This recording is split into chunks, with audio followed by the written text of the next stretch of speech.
चलिए इस क्वेश्चन को देखते हैं। कहा गया एक परिवार में विभिन्न लंबाई के बच्चे जो हैं वो हैं, जैसे कि रोन, योन, मोन, ठीक है, Tom, horn, bon and John. हम ऑन सब में हटा देते हैं, R, Y, M, T, H, B और जेड हैं, ठीक है। अब इन सबको जरा सा काउंट करते हैं। इसको करा कैसे जाएगा? कह रहा है कि एच वाई से छोटा लेकिन जेड से लंबा है, बी जेड से तत्काल लंबा है, और ना तो जेड ना ही एम सबसे छोटा व्यक्ति है, आर आर एच से लंबा है लेकिन दूसरा सबसे लंबा बच्चा नहीं है, ना तो योन ना ही रोन सबसे लंबा बच्चा है, ठीक है।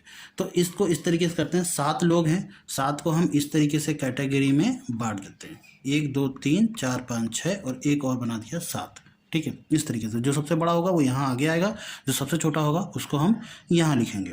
अब ये कह रहा है कि एच जो है वाई से छोटा लेकिन जेड से लंबा है। एच जो है वो वाई से छोटा है लेकिन जेड से लंबा है। क्लियर है, ये चीज़ समझ में आ गई। बी जेड से तत्काल लंबा है। बी जेड से, यानी कि बी जो है ना वो जेड के तुरंत बाद आएगा।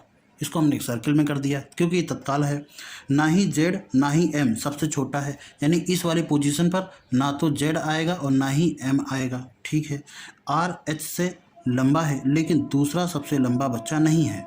आर देखो, आर जो है ना वो जेड से बड़ा है, जेड से सॉरी गलत पढ़ लिया मैंने।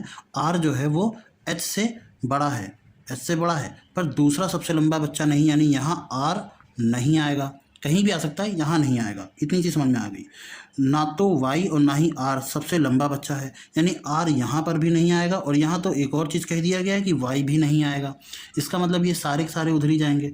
जेड और एम यहाँ नहीं आएंगे। जेड अगर यहाँ नहीं आएंगे तो मैं यहाँ रख लूँ, ठीक है। चेक करता हूँ, जेड से तुरंत डायरेक्टली बड़ा होगा बी, और बी के बाद पेन छूट गया। बी के बाद अब कौन होगा? जेड से एच और वाई दोनों बड़े हैं। अगर मैं एच यहाँ रखता हूँ, ठीक है, तो वाई मुझे यहाँ रखना पड़ेगा। मैं मान लो एच यहाँ रख देता हूँ, ठीक है, तो वाई यहाँ रखना पड़ेगा।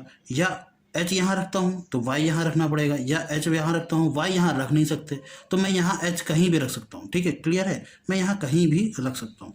तो एक काम करता हूँ, मैं अभी के लिए फ़िलहाल एच यहाँ रख लेता हूँ, वाई यहाँ रख लेता हूँ, ठीक है।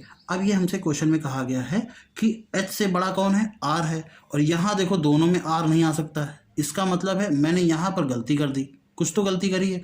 मैंने एच तो यहाँ सही रखा है, पर वाई यहाँ नहीं होना चाहिए। वाई यहाँ नहीं रख सकते, वाई यहाँ रखेंगे क्योंकि आगे भी नहीं रख सकते। तो यहाँ क्या रखेंगे हम लोग?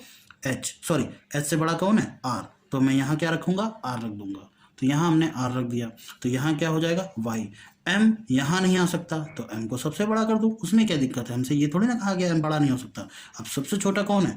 यहाँ पर किसका नाम नहीं पुकारा गया है? बी का नाम, एच का नाम, टी का नाम नहीं पुकारा गया है, तो टॉम सबसे पीछे आ जाएगा।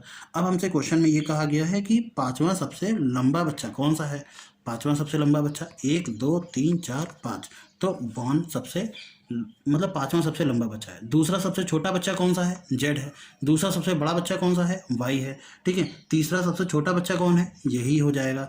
तीसरा सबसे बड़ा बच्चा कौन है? आर हो जाएगा। कितने बच्चे जो हैं जो तत्काल किस बच्चे के आगे तत्काल संख्या आगे और पीछे बराबर है? तो यानी एच के आगे देखो 3 आगे हैं 3 पीछे हैं, तो एच के आगे बराबर है। क्लियर, इस तरीके से क्वेश्चन पूछे जाते हैं। तो आई होप तो थोड़ा बहुत तो क्लियर होगा। अब अगला इस तरीके का और भी क्वेश्चन मिलेंगे तो ज़रूर से ज़रूर हम इस पर डिस्कस कर लेंगे। तब तक के लिए जय हिंद।